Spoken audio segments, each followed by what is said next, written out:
Ladies and gentlemen, today I want to inspire you with a message that carries the urgency of the present moment, inspired by the wisdom of Les Brown. Make it today. We often find ourselves waiting for the right time, the right opportunity, or the right circumstances. But the truth is, the perfect moment doesn't exist. It's something you create. Today, I challenge you to stop waiting and start doing. The dreams you hold, the goals you aspire to achieve, and the life you envision are all within your reach. The power to change your life is in your hands, and it starts with a single decision: to make it today. I want to talk to you about individuals who are succeeding today and what it takes to succeed in a more uncertain and changing world. When many are experiencing a great deal of anxiety, dread, and trepidation about the future. People are going to work and not knowing if they will have a job when they get off, not because of their performance exactly, but more because of the state of the economy. We look at what's happening with our youth and at the level of crime at a time when there are issues more so than ever before in personal relationships. We've all probably taken a moment to pause and think. Frequently, when we read the newspapers or hear what's happening in the news, to what end is all of this leading? Why is this happening? Therefore, I believe that now more than ever, we need to start considering what we can do to establish a solid foundation for our lives and make use of the abilities we already possess. After all, a lot of us go through life never realizing that we have those advantages. And knowing the value of your life is, in my opinion, a big part of it. What is it that you feel is the purpose and meaning of your life? Since it places you in your position of power, once you discover that, try to figure out what your life's purpose is. You should get to work on it, in my opinion. Try to do it in little doses, if you are unable to finish it all at once. If you are unsure of your mission or the reason behind your visit, I strongly advise you to discover the meaning of your life and your purpose here. What will be altered? Have you ever considered that question for yourself? That's what I did.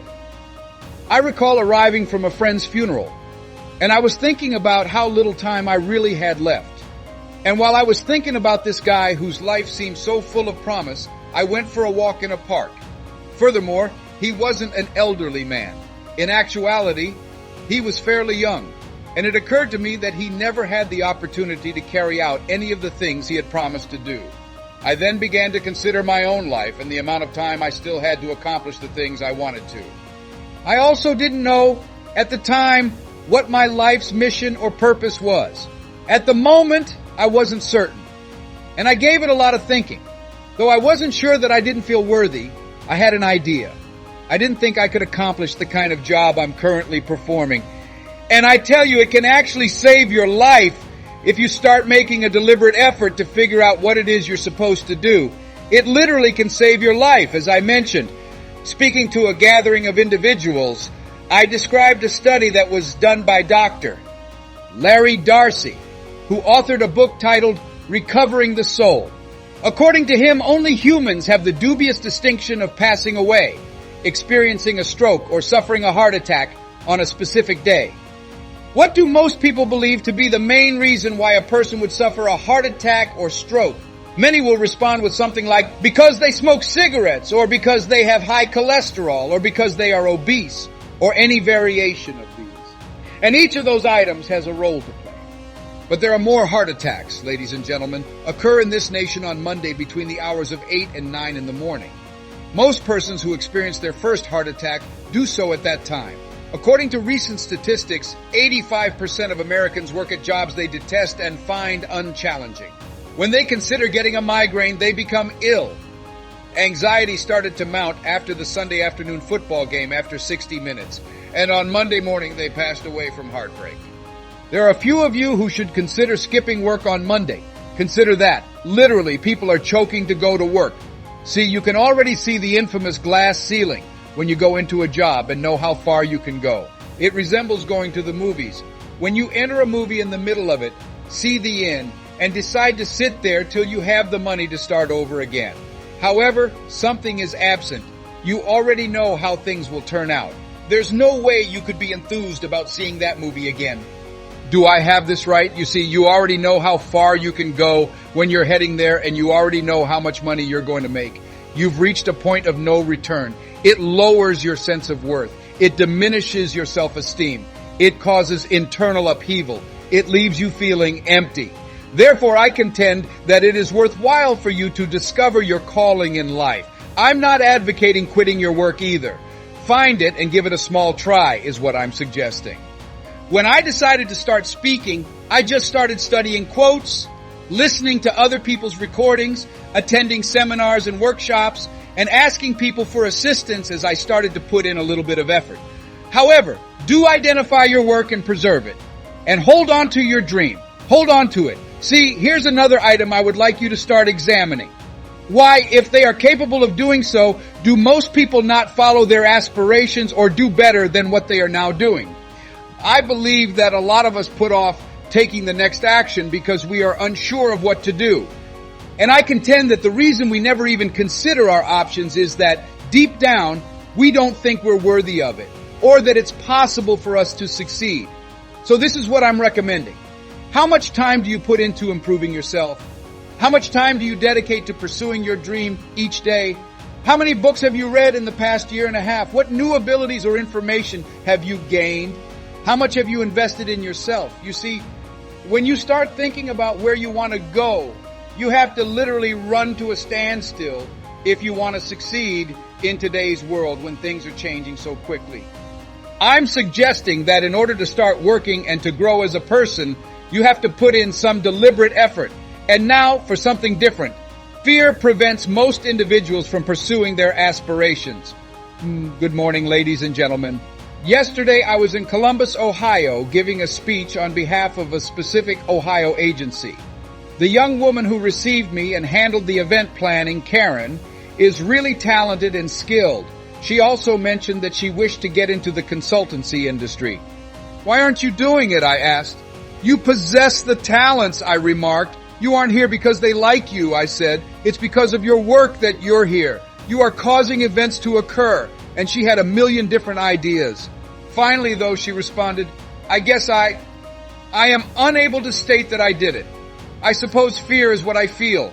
Fear, narrow-mindedness, and low self-esteem are the main causes of people's inaction. I took a plane to a big communications corporation in Denver, Colorado from Columbus, Ohio.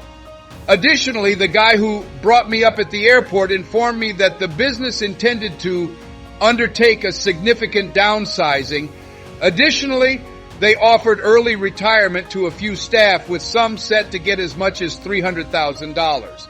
And they remarked, this is your last chance to accept this offer. You could be one of those that loses their work and receive nothing but your severance money if you don't comply with the reduction. Furthermore, just half of those who qualified to receive the $300,000 did so. The others dared not put their own safety at risk. The others were unable to see themselves outside of that group. Their vision of life after that corporation was clouded. For the same reason that people continue to be in abusive relationships, because they are unhappy or find them to be unfulfilling. They are unable to see themselves outside of that partnership. Without that individual, they are unable to see themselves having fun. They believe that this is their only option. For the same reason that individuals become stuck in a particular stage of life. They are unable to imagine a better future for themselves. And they believe that this is all they are worthy of. That this is it. They have only ever seen this. They believe that this is it for them because it has been passed down to them. Oh no, gazing. How come? Smiley Blanton, a physician and colleague of Dr. Norman Vincent Peale, once stated that fear is the most subtle and deadly sickness that affects people. Dreams are killed by fear, ladies and gentlemen. Hope is killed by fear. Many ended up in hospitals due of fear. You can benefit from fear. Fear, ladies and gentlemen, may immobilize you and prevent you from accomplishing what you know deep down inside that you are capable of. It appears that you are under a hypnotic influence. And I have a query for you. What are the advantages? What are the advantages of letting fear stop you? What is the advantage of giving up on yourself and not embracing life head on? What are you getting out of it? What benefit does that offer? That was among the questions I had to ask myself. I wanted to avoid making any errors. I wanted to be liked by everyone. When I accomplished something for the first time, I wanted to be flawless. That is not going to occur. You will err from time to time. You're going to offend a few people. There will be enemies that you make. When you make the decision to start living life, you have to ask yourself, how long am I going to let this hold me back? I agree with Zig Ziglar's words. Fear, he explained, is fake evidence that looks real. That is a mental illusion that we conjure up. It's a mindset that can be altered. Now let's examine how we might start to take action to reorganize that dread, to start developing a more expansive self-image and a higher sense of self. According to Webster, having confidence and self-satisfaction is self-esteem. Take a look at your life right now. Your life is going well, whatever you have done thus far. Everything that you have generated is a product of who you have become as a person and the decisions you have made. It is the outcome of your awareness. You now need to ask yourself if you're happy with the work that you have done. Do you really want this? Do you wish that things were different from how they are now? Do you think you're entitled to something greater than this? Or do you feel satisfied? That concludes it. Nothing else needs to be done on your part. That you've already given up on life and declared your happiness. Unlike the people in Calcutta, I'm not going hungry. Are you really letting yourself off the hook in that way? Or do you have a belief in the recesses of your thoughts or emotions that you have more excellent work ahead of you? You're here because life has something more in store for you. How can we deal with this element of fear? How can we raise our sense of self-worth? You need to start strengthening yourself. How are we going to do that? I think you need to start paying careful attention to what you say to yourself and begin conversing with yourself, begin enhancing yourself.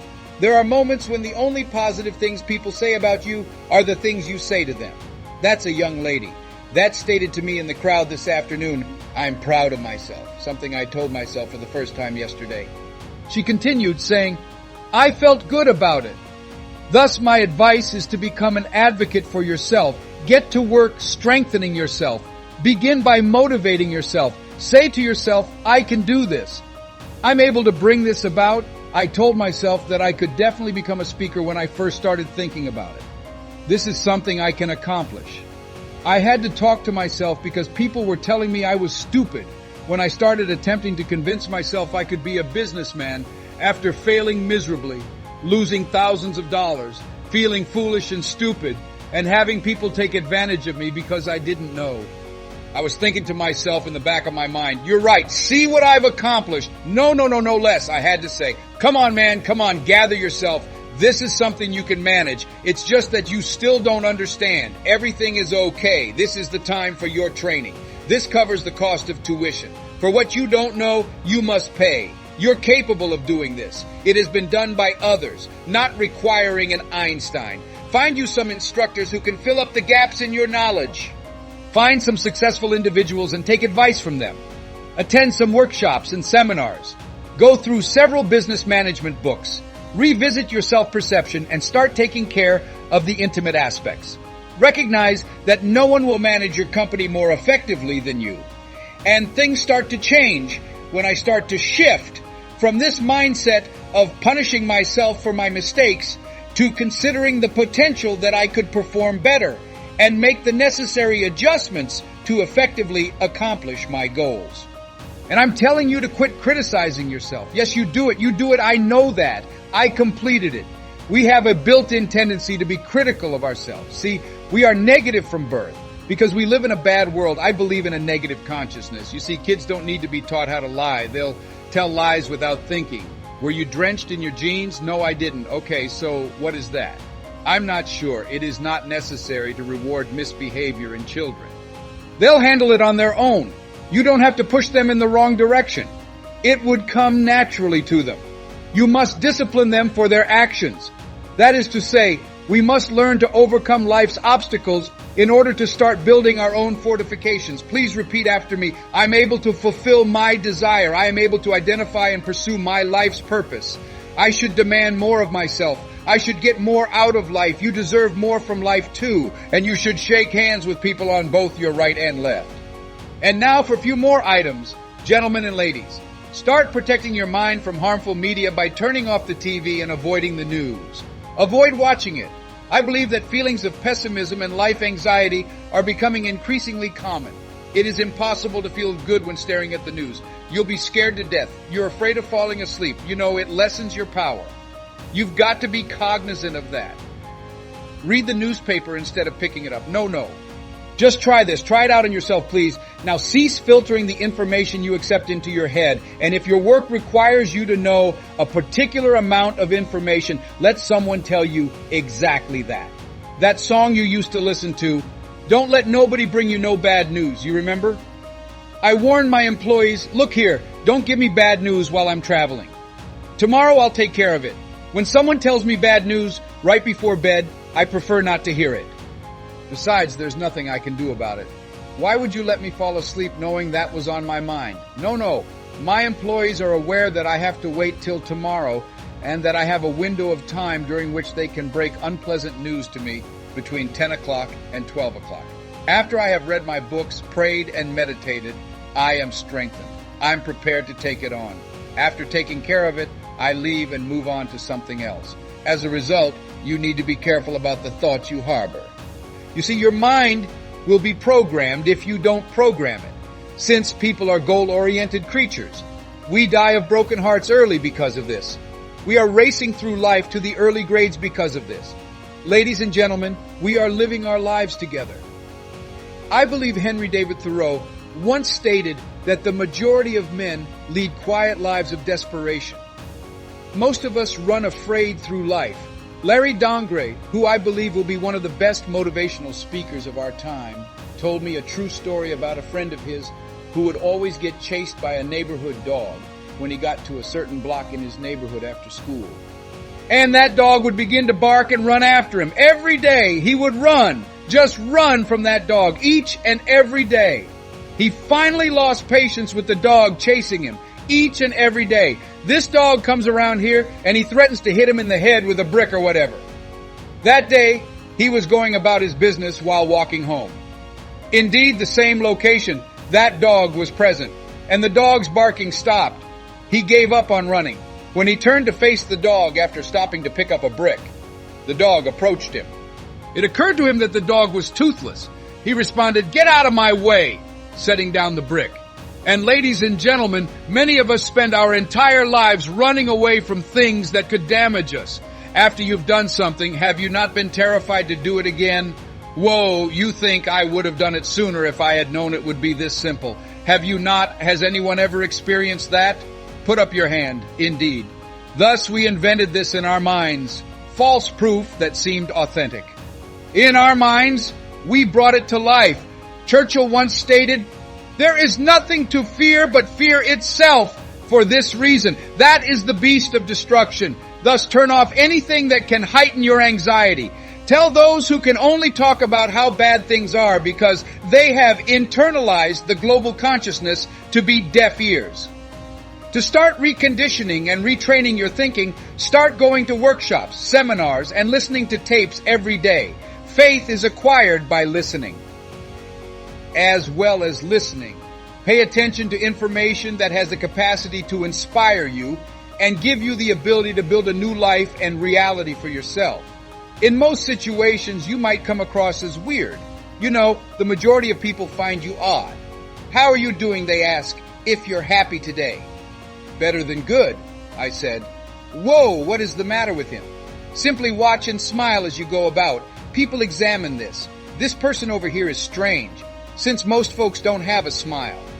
Watch him in the morning as he looks at their faces. Another Monday morning is upon us. How are you doing? I still haven't had my coffee. Ask not to be asked. You see, these folks still don't know what they want out of life. That explains their grumpiness. That explains their misery. They are so negative because of this. They wish to hurt other people because they are hurting. Thus begin to practice mental programming, books, workshops, and seminars. Keep a journal and write down your ideas. Have a journal close by so you can write down your daily reflections as you wake up. I use a Jack Boland journal to jot down my thoughts. I keep it next to my bed so I can jot down ideas. See, ladies and gentlemen, we receive 3 or 4 thoughts a year that have the potential to change our lives if we act upon them. Say nothing like, "I'll remember that." No, put that idea in writing. Today I had an idea which I jotted down. One of my friends is hospitalized. He is not feeling well. They are discussing amputation of his foot. He must be feeling awful. Therefore, I say, if you know that I'm not only going to see him, but I also can't be with him all the time, I told him that I would make a cassette for him to listen to, which would boost his spirits. The other night, we advised him not to go to surgery. You're feeling down. You don't have as much energy as before. No, tell him not to do it now. Avoid doing it right now. As a matter of fact, the majority of doctors who possess any kind of knowledge avoid operating on patients who are fearful or don't think they will survive. They hold off until they're in a certain frame of mind. I then suggested that we create cassettes for those who are dealing with physical difficulties. That's a great concept, I said. Fine. You see, even seemingly negative things can inspire you with thoughts. I just met a friend of mine who lives in Chicago. His age was 23, and 2 years ago this individual filed for bankruptcy, damaged his reputation. What did he decide to do, you ask? It was a blessing to him. His goal was to get his credit back. It was really tough and demanding, and he came to the realization that many other people are destroying their credit at these specific periods. He thus launched a credit repair company. He made over $100,000 in the previous year by assisting consumers in repairing their credit. I met a young woman who attends this church. She was placing flowers on her father's grave after attending his funeral. She then turned to face the other cemetery sites. They were not regularly cared for and did not appear well-groomed. From that tragedy, she launched a cemetery site maintenance company. She's now making more money doing that than she is at her current work. So something good has come out of it. Which concept are you focusing on? Put your thoughts in writing. And then, as soon as you grasp that notion, make the move. Hi there. Make the move. You know, a lot of people just take the concepts and go with them. Have you ever had an idea and then looked around to see that someone else had also adopted it? Do you think you'll implement my hospital proposal? Delete it, friend. Together we'll be out there. Please take a leave of absence, Jack. Look, it exists somewhere in the cosmos. I can assure you that someone else will take the risk if you don't. Take action now. Ladies and gentlemen, you're going to be shocked at how everything comes together. You'll be taken aback. I can assure you that you will face some challenging obstacles in the near future. Now remember that. For a while, nothing will happen exactly as planned. They occasionally will. At that point, life seems to be merely a game you are playing. I want you to unwind and feel good about yourself before declaring that the honeymoon is officially over. Life will then swoop over there and strike you across the face. What are you doing out here? Say, this is the life I've always wanted. Is that accurate? Come on over. Own up to it. I see that you attended the seminar. Come on over here. That's something I can confirm.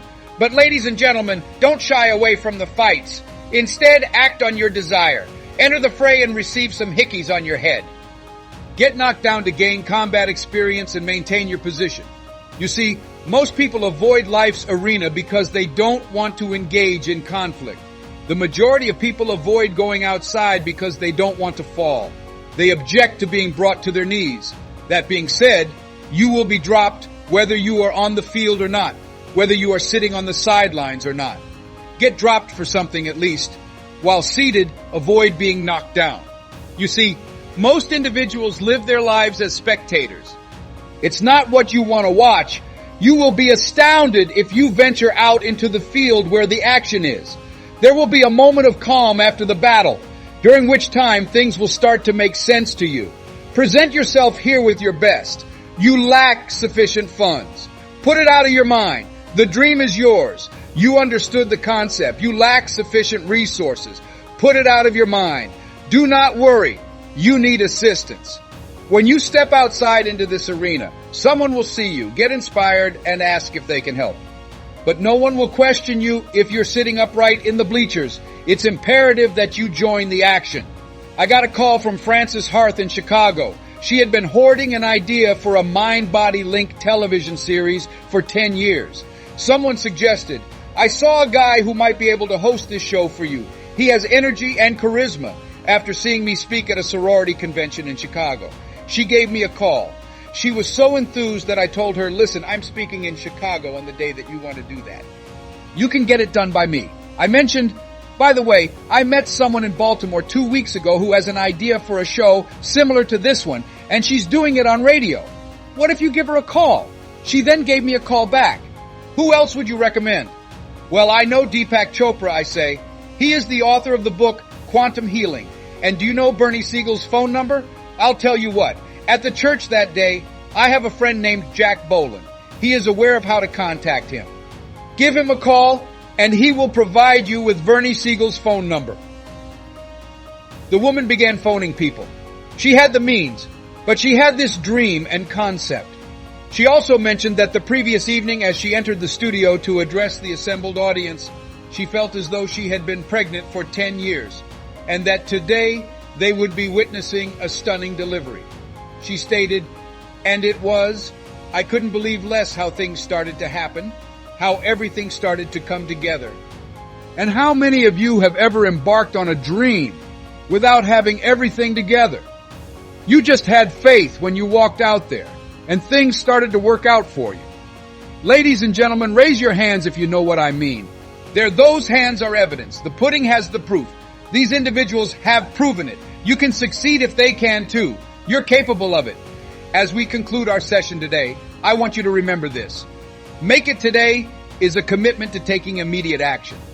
It's about recognizing that every second counts and that the only way to bring your dreams to life is to start now. Don't let fear, doubt, or procrastination hold you back any longer. Reflect on what you can do right now to move closer to your goals. Embrace the opportunities that each day presents and take decisive steps towards your aspirations. The journey to success is built on daily actions, consistent efforts, and a relentless pursuit of your dreams. Thank you for joining me on this journey of immediate action and empowerment. Let's continue to uplift and support each other as we strive to make our dreams a reality.